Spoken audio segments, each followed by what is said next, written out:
Hey guys, it's Tony Robbins. Listen, I've got a video here for you today that I think you'll really enjoy. I am, for the last, I guess, 9 months or so since the economy took its giant collapse all over the world in different areas financially, I've been meeting people that are trying to figure out what to do financially. And I've watched so many people in business who are trying to figure out what to do. Their customers are responding in a different way. They're hanging on to their money and they're concerned. And so I thought, you know, the traditional approaches to business are not making a difference. What I'm best at is modeling. You know, I've always, when I wanted to figure something out, I go to people that are the best in that area and figure out what they're doing and teach myself how to do that and then teach others to do the same once I've proven it's worked with myself. I said, I want to find the best of the best, and I've been really fortunate over the last, as I say, probably 7, 8, 9 months to have spent some time interviewing and getting to know and becoming good friends with many of the top people in the internet marketing. I mean, people that they're not the likely people you normally look at. I look at them as the new money masters. You know, they're guys that, you know, they didn't have the traditional education and ladies that didn't, but they found a way to add value.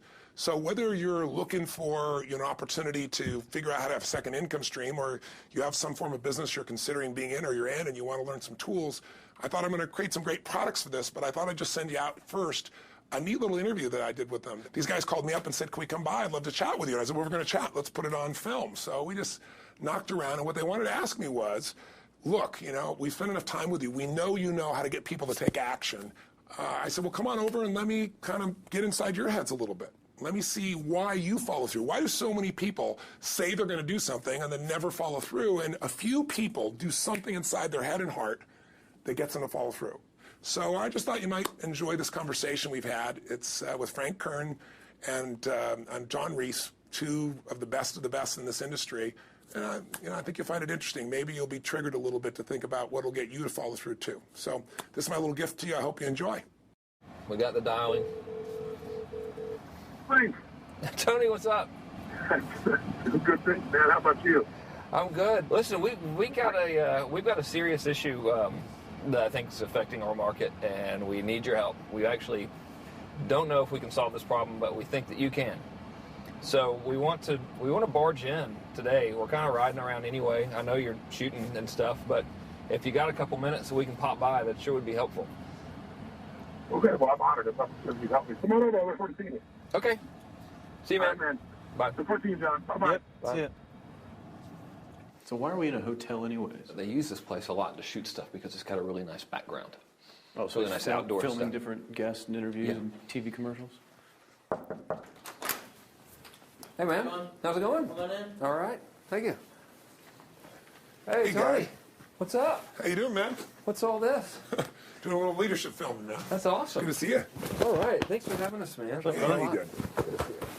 Well, come on in. I'm curious to what this major problem is that you're going to see me right away about. This sounds like a setup to me, man. It's a setup, yeah. I told John it was an intervention about his glue sniffing problem. Well, come over and sit on my lap. Yeah, buddy. exactly. So we were doing some talking, and the big problem in our industry, we think, is a bit of a mystery. No one has the exact answer. We were actually talking about trying to figure it out, that, you know, so many people in our market get these courses that, you know, him and I both, for our own respective businesses, spend hours and hours of time, you know, recording these, you know, building these education products, these training products to show people how to grow a business or build a business. But there's this large segment of our customers and our market that we're in that really don't get results. They don't do anything, or they're just, you know, for whatever reason, it's not for them. It's just, you know, we were just talking about how great it would be if there were just, you know, so many more success stories, right? Like If everyone who actually bought stuff, not necessarily just our stuff, but all of the stuff within our community, if the people who bought it, if everyone who bought it just actually used it, you know, and just followed the directions and followed through, how amazing that would be, like what we would accomplish as a community as a whole if that happened. So our challenge is, what needs to happen, what kind of shifts need to happen to get people to follow through, to get people to actually use the products? You're talking about the same mystery that people have of, you know, why does somebody, you know, get that fat where they're out of control and they hate themselves, but then they go have another piece of chocolate?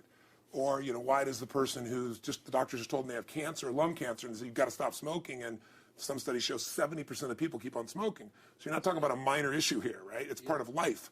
But there is an answer because there are people that do follow through, and there are people that never did before, and then they've never followed through in their life, and now finally they break through. And that's what I try to focus on, is what those people do. You know, in my case, in the business world, I look at people like you, people like Dan Kennedy. Yep. What do these guys do? Okay, I'm just going to do that to the best of my ability. And sure, you know, it's like, well, oh no, I can't write copy as well as Dan Kennedy, or I don't have as much energy and drive as Tony Robbins. Well, but you didn't start so like, what? You didn't start so out I've got as much Frank as I Kern. got. You didn't start out who Yeah. you are. You started out trying to make how much? Come on. $300. Yeah, A week. A week. $300 right? a week, yeah. And you failed at that in the beginning, didn't you? I failed pretty miserably, yes. But it was effortless to fail. It's just like natural, yeah. But truthfully, you went from $300 to, I remember you said your first time you believed, if I remember, was when you made like $2,500 in like It 4 or was 5 in 5 days when I was on vacation. While you're on vacation. That was when the true internet marketing dream was realized, you know, Right. because I sold a downloadable product and I wasn't even there. I didn't have to ship anything. I was like, oh my God, this was so great, you know. $2,500, and to me that was just a gazillion, you know, because my rent I think was like $400 or something. And when you've told me that story before, and you just did it again, and you get you big grin on your face. Right. You get more excitement on your face than when you talk lights about up. doing 18. Than when you talked about doing the 18 million, which I know you're proud as hell of, and you didn't get all the money, but you made 18 million bucks for somebody in That's pretty 24 good. hours, right? Yeah. But look at your face. It's like nowhere near as excited as $2,500 in 5 it's the days, same baby. thing, though. I mean, the It is. $2,500 is just as there's no difference. No, I there's don't even think. more, because there was a moment when you recognized what was possible, but you didn't recognize it until you actually experienced it, but you only experienced it because you had to. Right. You had to keep going until you found it, just Yeah. like you did. You Yeah, had to keep absolutely. going until you found And it, it's right? like the validation that the fear doesn't have to matter anymore. That you don't. There is no other. That, you know, not having the plan B and knowing that you're going down the one path towards what you want. Yeah. It's the validation in your brain that, hey, this works. It may not work yet on the level I want it to, but it works. I've Right. just proven it to myself. Right. And for that, I win. It's game Right. over. I've already won. Yeah. Because I've proven it to myself. Right. So it validates everything in my mind that I want to do now, just at a higher level, Right. and doing more of it. That's it. Right. You just now leverage it. You now just stack it. So what do these people need to get started? Why aren't they starting? We all know the answer is fear. But the difference with you guys or me or anybody who's followed through is we're more afraid of what life would be like if we don't follow through than the person who's willing to settle for what they got and kind of hope it'll change and maybe purchase something for the moment and then not follow through on it. It's almost like people, overachievers, have a little more fear. They're a little more afraid of missing out. They're afraid of not being there, or they got a strong enough reason to follow through. So I'd say if you're looking at home, you want to give somebody some value, go, where do I start? I'm sick of this. That's a damn good place. That's probably why they bought the product in the first place, but now To they're escape not. from that for just a minute. What's that? They bought the product to escape from that state. Just for a moment. minute, yeah. So, because well, guess what? What makes people excited is progress. You don't have to be at the goal yet to feel alive again. You have to make progress. And the first step to progress is making a decision and buying the product. But then they don't do the second step, which is open the damn thing up. I think another powerful distinction that you're hitting on here is the fact that a lot of people that have breakthroughs in their lives, like including Frank and I both in different, success stories, situations, whatever you want to call them, is that, people typically hit rock bottom Yeah. before that must is a reality. You're right. So in thinking of that, because a lot of things as well, like we hear in marketing, like if you had a gun to your head right now and you had to make money in the next, 48 hours, what would you do? And that really resonates with people. But so I just wanted to bring this into the conversation because I think a big part of the market of all these people aren't people that have their backs completely against the wall yet. That's right. Okay, so they're not in a must situation yet. They're in a desire situation where they're okay in their lives. They do have big dreams and ambitions. They do want greater things. But it's not pushing them yet to the point where they will do what it takes To master have the something. must. So what do you think? How do people go from not having their backs against the wall when they have no choice to say, I'm totally sick of this, Right. to conditioning their minds to go from their situation where they are, which may be okay, to getting something greater? Well, think about this. What pisses you off and what excites you is all relative. $300 a week, no, $2,500 excites him more, that memory to this day, than even the $1 million he did in his first 24-hour version, right? Or you breaking the 4-minute mile, $1 million. That must have been out of your mind. Tell me about that for a second. What did that feel like? You make $1 million in 24 hours. Nobody in history of the internet's done it. Euphoria. Yeah. It was unbelievable. What was your? It wasn't even about the money. That's exactly weird. right. That's exactly It right. wasn't really about the money. No, it wasn't. I wasn't thinking like, oh, that's how many cars I can buy. No. It just wasn't. It was just breaking through like another barrier of progress. So at that point, it wasn't about your back to your wall. at that point, what it was really It was about. a further point for my fear, is what it really was. Further point for your fear, and for some people, and I think in some cases, it's also a recognition of who I am and what I'm capable of. So for somebody whose life is already great, this is about, what if I could take on another skill that could create more freedom for my life? And just saying, I'm not having to go out and try and do it all perfectly right now. What I'm going to do for the next 8 weeks, I'm going to create a little ritual. I'm going to do one thing a day to condition my mind, right, so that I get strong, so I follow through. I'm going to read something. I'm going to listen to something. I'm going to immerse myself. I'm going to go for an intense jog, or I'm going to go lift weights, but I'm going to do it consciously to get in a state where I'm going to follow through. That's number one, because people follow through when they're in state. Second, I'm going to get clear about why this is a must for me. It's not because my back's against the wall, but because I want to master an area of life that could create some freedom. I'm not going to master it overnight, but I got the system, I got the plan. I'm going to do one thing a day. I'm going to work on one subject a week. This week's going to be about figuring out what the right product or industry is. Next week's going to be basics of building traffic. And each week I'm going to make a little progress, and I'm going to get to a goal, whatever that is. I'm going to make $1,000, my $300 in a week. I'm going to get to my $2,500. That first $2,500 is the most excited. Unbelievable. The first $300. I remember It's the most life-changing, too. It is the most life-changing. I remember I was supposed to be a truck driver, making $24,000 a year, because I'd be making the most anybody in my family had ever made. How'd that work out for you? Yeah, real well. Thank God I'm not driving a truck, right? I think you could pull the truck. I figured out I could pull it with my finger, Yeah. man. I could do it with my teeth. I could pull it with my teeth, right? 36 grand a year was the goal. If I could make 3 grand in a month.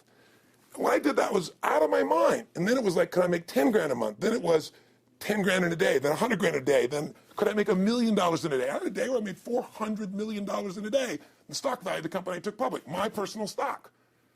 But it was probably after I did it, though, so it doesn't really count. I'm just joking with you. You're right. People will remember who's first, Tony. Totally 400 million, a million. Yeah, who cares? Who cares? No, I'm not saying that's to brag. amazing, though. I'm not saying to brag. Of course. It's because they told me when I was on stage, I had this audience of about 15,000 people at the Continental Center. It was during a stretch break.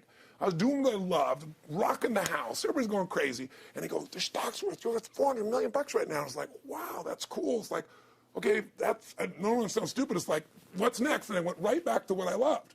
Once you break through, then it just becomes a game. The people that are getting your products have not yet broken through in most cases.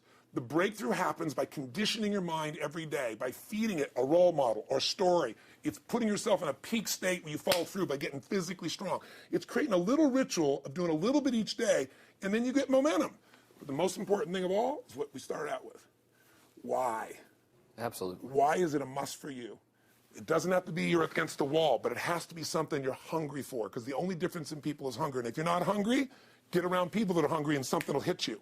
You watch a conversation, you get around people that are doing better, and all of a sudden you start going, my life sucks. I remember I went to a guy in L.A. He's one of the most multi-billionaire guy, I'll never forget. And I lived in the Del Mar Castle, and I was really proud. That was like the symbol of me having taken myself from being poor to providing for my family this great place. It's built from castles in Europe overlooking the ocean, not far from you. And I went to this guy's house. He's a billionaire. He took me down to his wine cellar. I don't even drink wine.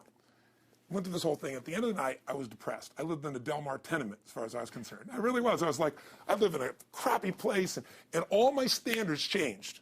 All of a sudden, I wasn't willing to settle for living that. All of a sudden, my back was to the wall in a different way, because as a man, I knew I was capable of more. So people can change their standard by getting around where it's better. People can change their standard by getting associated with what's true, like the bills they got to solve, the problems they got to do it. Or they can do it because they're excited, because it's something new they want to take on. Everyone's different, but they got to find the why, and they got to come up with some daily rituals to get them going, and just do a step at a time. That's where you get momentum. Awesome. That is awesome. So, think about what's the holy grail between somebody taking action or not. It's one word: certainty. When somebody is absolutely certain, the common word is believe, right? But, you can believe at a general level, or you can believe with certain. When you're absolutely certain that if I do this, it's going to get that result, and that result's going to change my life, you'll do it. When you think it absolutely is not going to work, you're never going to do it. The middle no man's land of maybe it'll work, maybe it won't, that's the piece that kills people, right? So if it's a must for you, you got to make it work, right? In our case, right? It's an example. If it's not a must for you and you're not sure, you don't know what to do. So years ago, I'd look around and say, okay, how do people get themselves to follow through that haven't been following through? What's the difference? And I started interviewing hundreds of people, literally, and eventually thousands, because I had thousands of my events. So I'd ask the group to give me their feedback. And I came up with this model. It's like the holy grail of belief, or the holy grail of momentum. It's like the difference between what makes the rich get richer and the poor get poor, right? And the difference we all know is mindset, but like, how's that built? So this is what I did. I created stupid little 4 little boxes, and I'll scribble it here for you. You think about the first thing that determines whether you can do something or not, and I put that in this first box at the top here on the left side, and it's potential. Like, what's the potential of a human being? Like, when you guys started, you proved something no one had done in history. You ran the 4-minute mile, right? For golly knows how many centuries, they're trying to run a 4-minute mile. Roger Bannister does it. How did he do it? Do you remember? You did it in this industry, right? You made $1 million in a day. No one had ever done that in history, right? After you did it, a bunch of other guys were doing it because it became possible. Roger Bannister didn't just go physically practice. He made a shift in his head. He practiced in his head because he could never achieve it physically, so he had to change in his head first so that the result became certain enough he believed it, and then his body got him through. After Roger Bannister ran that 4-minute mile, within 2 years, 37 people ran a 4-minute mile. Wow. When no one in history had ever done it. Now, here's how it works. The potential for anybody getting your product is extraordinary. They can do what you've done as much, more or less. They can do whatever they want to do. The potential's there. The market's proven that. Whether or not they tap into that potential has a lot to do with what action they take, which is the question you came to me with, right? Like, you know, God, they all have potential, but they're not taking action. And we all know that the action they take is going to determine the results they get. That's pretty obvious. So most people have a belief about what their real potential is no matter what you tell them. And that affects how much action they take. And of course, that affects the result. And then ironically, that result reinforces their belief. And then that belief affects it. So I'll give you an example. Let's say a person has unlimited potential, we all agree. But they take little action, little results. Why? Because they have to start with a problem with their belief. They don't believe it's really going to happen for me. Maybe for Frank Kearns because he's got the cool hair and stuff, or maybe it's for you because you're so driven, but it's not me. Maybe Tony Robbins because he's a freak, got these big teeth. Whatever their thought process is, right? They got this thing, right? But what happens is, if you believe that there's very little potential, how much action are you going to take? Nothing, little. And when you take little potential with a little action, what kind of results do you get? Lousy little results. And when you get little results, what does that do to your belief? You go, see, I told you this was a waste of time, told you this wouldn't work. And then what happens? You tap even less potential. You take even less action. You get even worse results, and your belief gets even weaker. And this sucker feeds on itself until you are in the downward spiral. It's poisonous. It's poisonous and it's self-fulfilling. Now, what if something could happen that could come along and fill you with a sense of absolute certainty? Not like I believe, but mean where you know. In you guys' case, mine as well, we knew because we had to. Because we burned the boats. There was no other option. We had to find a way. We weren't going to live that way. We all did it in different ways and for different reasons, but in essence, that was it. If you get yourself in a state of certainty that this is going to work, I'm going to find the way, and if this doesn't work, I will make the way, then you tap a lot more potential. And when you're certain in your potential, you take massive action. And when you take massive action, you really believe in something, you get great results. When you get great results, your brain goes, see, I told you I was a stud. I told you this thing would work out. Now you're even stronger. You tap more potential, take greater action, greater results. That's how you went from $300 in a week to $2,500 in 5 days to $100,000 in a month to $1 million in a day. Same thing with you. And we get momentum. That's why the rich get richer and the poor get poorer. Now some people go out and they go, well, I'm going to take a bunch of action. All right, I'm going to open this product. I'm going to try it. And they'll say to you, I even did it. But it's like a salesman who goes and knocks on the door, and he knocks on 100 doors and says, you don't want one of these, do you? yeah, exactly right. You know? And even if he doesn't say it verbally, his face says it because he doesn't believe it's going to work. So his voice, his body, the execution is so weak. Maybe if he talks to 100 people, somebody's going to buy out of pity. They don't want his kids to starve, right? But he's not going to get the result. So the core difference in people is how do you produce certainty when the world isn't giving it to you? You go out and you try. In your case, you're $100,000 in debt and nothing's working. How do you keep yourself going? The way you did it, the way I did it, the way you're doing it, we may not have done it consciously, is we didn't change our potential. That was there. And it wasn't even taking more action. Taking more action with a belief it's not going to work, it's not going to change anything. We got results in our head that made us feel certain as if it had already happened. True or false for you? True. Right? So give me an example so people know I'm not just making this crap up. Well, I mean, just like when I had nothing, I already knew I was driving like Ferraris and Porsches and stuff because I always wanted those cars. I already knew I was going to have them. It was inevitable. Right. I inevitably, that was just my inevitable outcome. But how did you do that? Did you have a ritual? Did you think about it regularly? Was it one time you thought about it, or was it something you had an obsession towards? I had an obsession towards it. I mean, I used to work at a video store, which is the last job I ever had in my life. Thank God. And I used to go to work almost every day. and I used to bring 2 magazines with me to read on my breaks. Entrepreneur magazine, just to read about business and everything else, to read about what other people are doing, look for role models. And I used to carry an Auto Trader with me. And I used to look at Porsches that were for sale. Yeah. And people always used to ask me, what are you doing with that Auto Trader magazine? I'm like, well, I'm just picking out the Porsche that I'm going to buy. Right. Which probably got you a lot of crap. I did. People made fun of me. Sure. I actually had a boss at that job tell me, you really shouldn't do that to yourself, John, because it's very, very likely that is never going to happen. That it's very likely that you're never going to have that car. Yeah. That's the kind of belief he was trying to put in my head. And I was like, no, you don't realize that it's inevitable that I will drive here sometime in the near future with that car when I'm not working for you and drop movies off for you to put back on the shelf. And that actually happened. And it was one of the most fulfilling days of my entire life. And the great thing was when I pulled up in this car, I was in my mid-20s, a car that most mid-20s. What kind of car was it? It was a Porsche 911 Turbo. It was a convertible and everything. It was a beautiful car. It was one I always dreamed of having. But, for a few years, I always circled the ads of which ones I was going to buy. Well, when I finally got it and I pulled up at the store, I had all these people, some people that were still working at this $7 an hour job were there years after I left. And I'll never forget this, even the boss and stuff, and the reaction of the people was like, wow, that is awesome. Yeah. Is that your dad's car? And all I said to them was, not exactly. Good for you. And I just smiled and just left. But it was, it's the weirdest thing, but I just knew it was going to happen. But you knew it because I conditioned myself you to did it over and over again. Yeah. When I was in high school, I was not a popular kid, but I was passionate and intense, and I'll never forget. Some particular girls gave me some crap, and a guy too.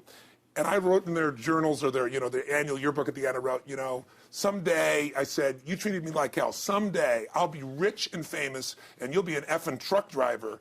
And you'll be sitting there, I'll be with with this beautiful woman of my life, rich, and you'll be watching me on television thinking, you wish you would have treated me better. I actually wrote this shit in people's annuals because I went to a 10-year high school reunion and people showed me this stuff, great. right?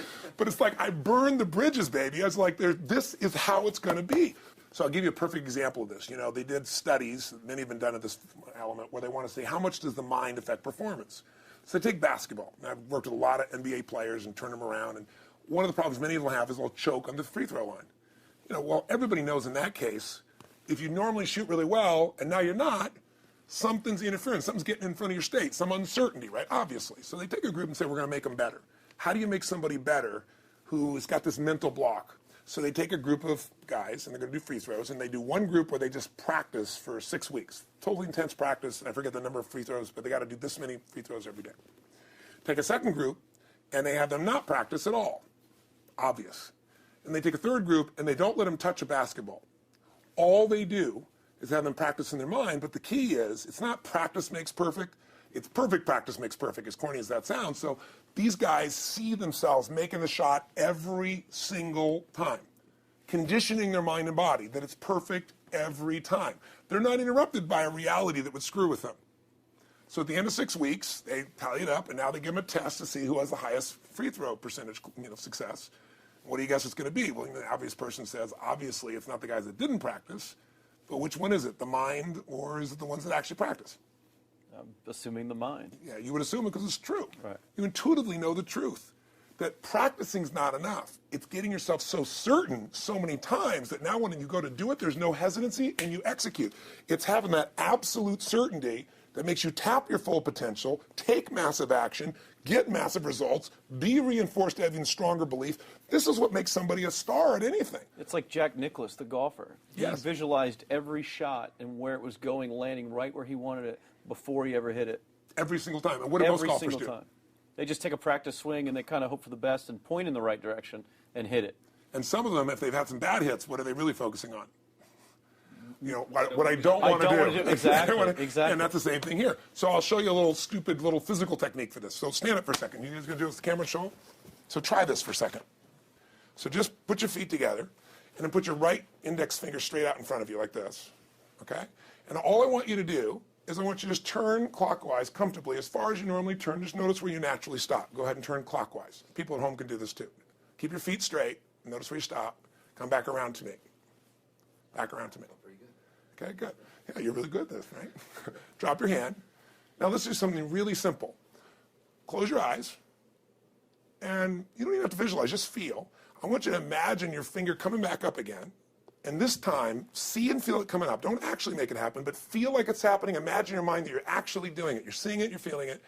And then make it like a game where you turn twice as far this time. Like you're a little kid, you know, somebody measures you and you go, I'm taller, come on, measure me this week. That desire to do a little further. And then in your mind, do it again. Your feet are straight together, and in your mind, feel your finger coming up, see it coming up, and imagine going 3 times as far this time.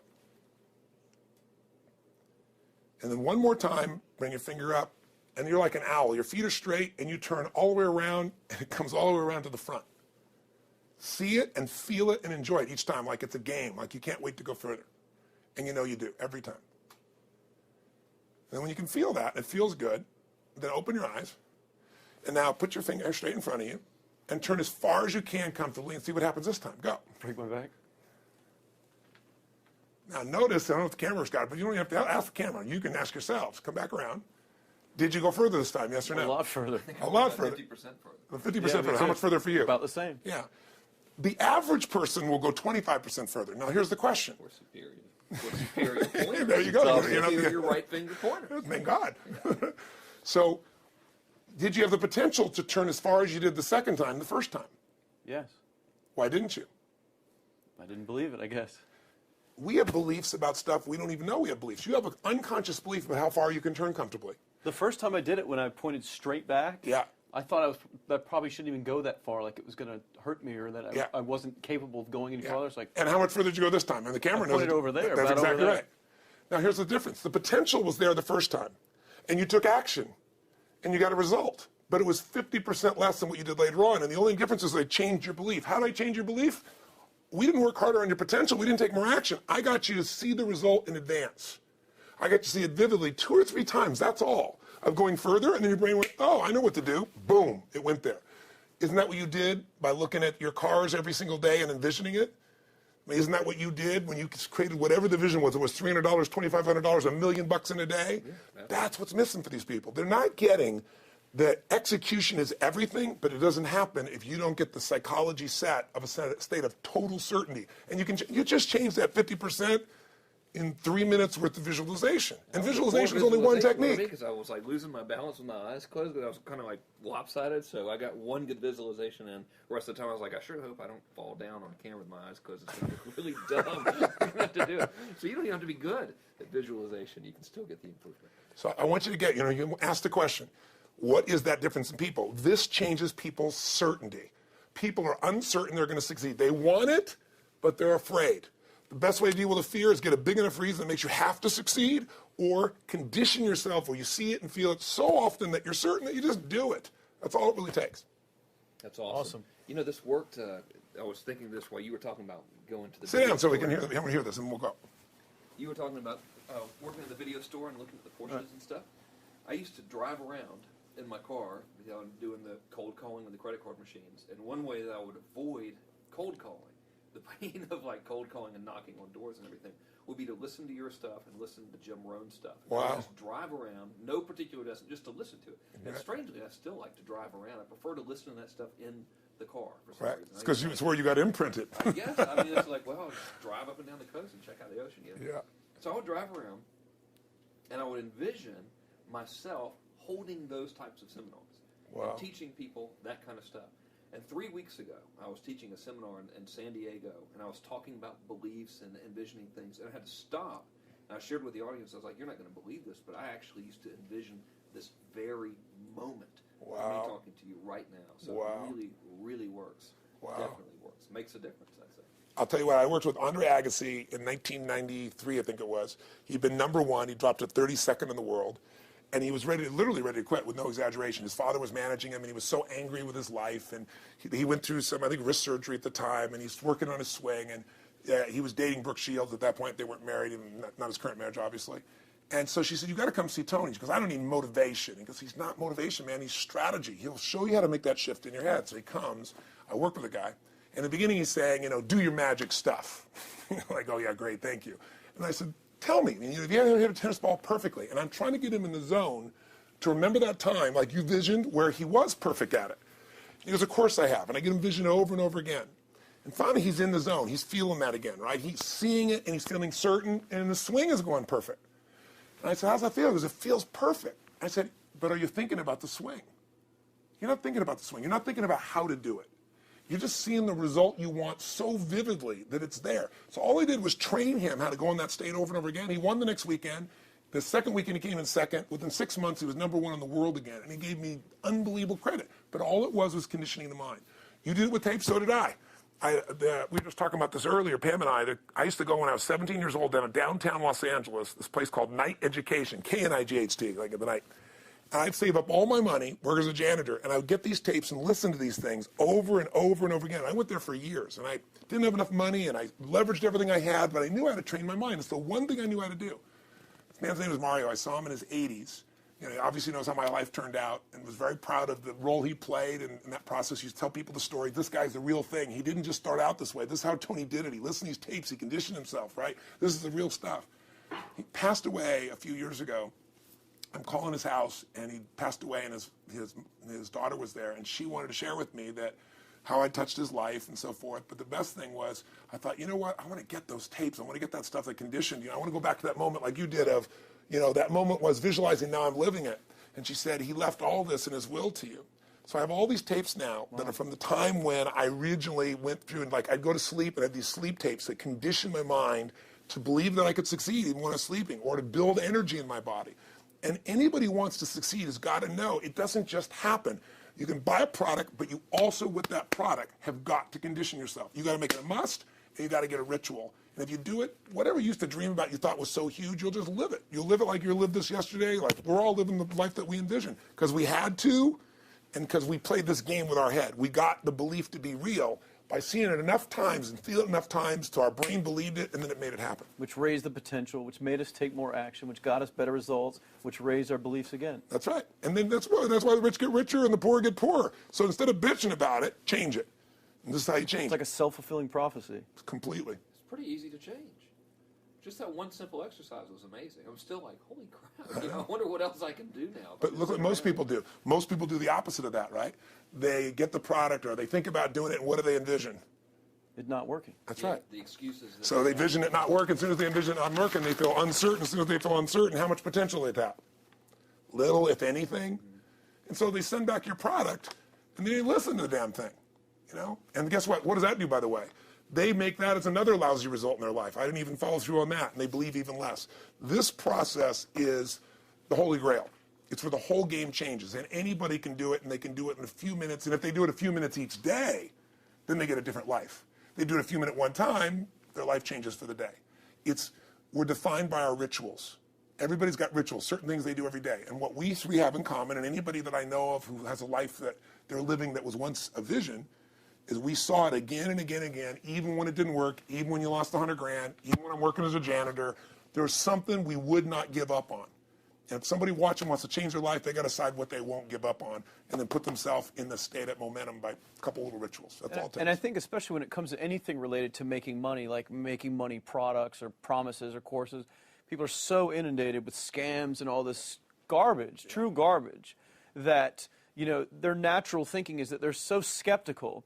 It's like they fall into the conditioning of, well, if anything's ever going to work, that thing has to prove it to me before I believe anything.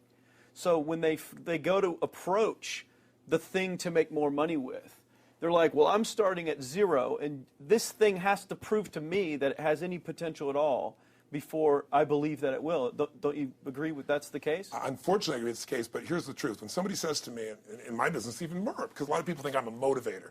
I hate that term. That's never been what I've done. I do believe in energy, and I'm passionate. You know, they see 10,000 people in the room rocking, they go, oh, he's motivating them. I believe in peak state. You get a top athlete, you get in a concert, and you get in state, right? The problem is, to defend themselves so they won't be disappointed again, they lower their expectations. So someone will say to me, well, I'm skeptical or I'm pessimistic. And my response to them is, no, man, you're gutless. It takes no guts to be skeptical. You don't have to have any capacity to be a critic. And now with the web, you don't even have to own that you're the one being the critic. You can burn somebody and, you know, anonymously, right? I said, you know what? It takes guts to believe. And if you think something's going to do it for you without you putting your guts on the line, you might as well forget it right now.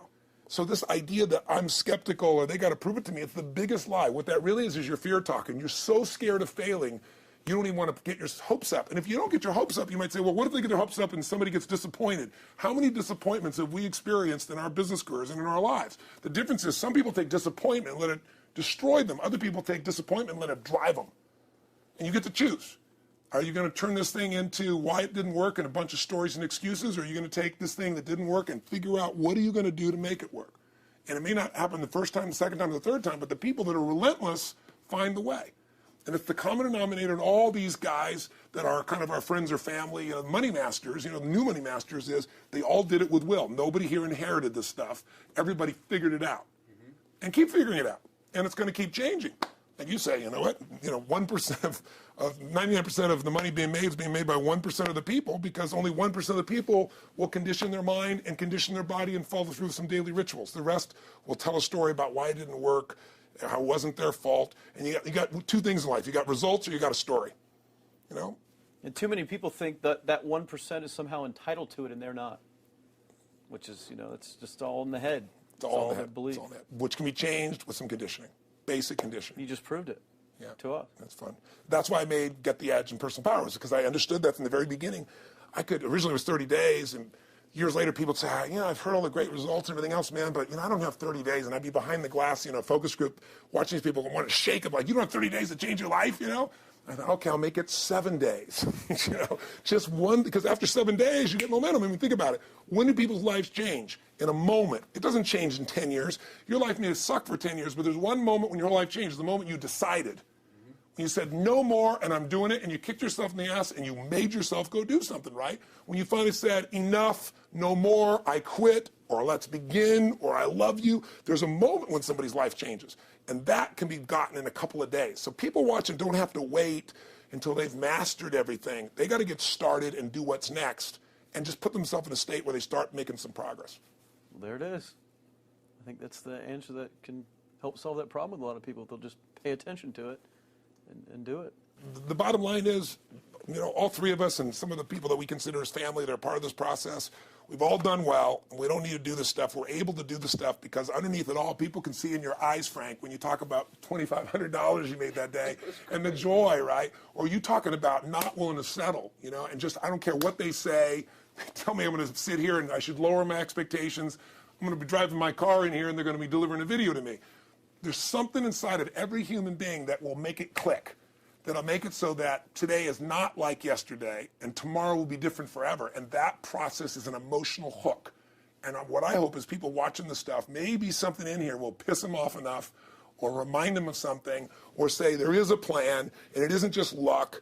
And if I just get my big enough why, and I get a little system for conditioning myself, and if I start to feel overwhelmed, I just do one next step. And I keep learning and keep moving forward, I will get there. And if we accomplish that out of this conversation, then this conversation was kick-ass and fun, not just for us, but it'll be something that we'll be really proud of a long time. Whether that happens or not really has nothing to do with us, but whether or not people take it in as real and do something with it. I hope they will. I think a lot of people will. I think they will. Thanks a lot. I think it was awesome. Thank you. That's been a And blast. Appreciate it. your shoot here. Yeah, go back to the next one. Yeah. Thanks, guys. Thanks. Yeah. Thank Appreciate you. it. Really appreciate it.